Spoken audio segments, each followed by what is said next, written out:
River rafting একটা অদ্ভুত সুন্দর অভিজ্ঞতা, যেটা আমি জলে ভীষণ ভয় পাই, কিন্তু একবার আমার মিসেসের পাল্লায় পড়ে আমাকে একবার তিস্তায় রিভার রাফটিং করার একটা সুযোগ এসেছিল এবং সেই সুন্দর ভিডিওটা আপনাদের সঙ্গে শেয়ার করছি।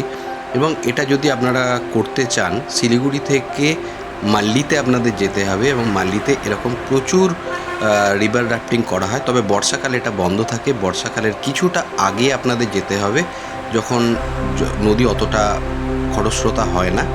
তারপর থেকে এটা বন্ধ করে দেওয়া হয় যখন খুব বিরাট জলের স্রোত তৈরি হয়। আপনারা একটু এটা উপভোগ করুন।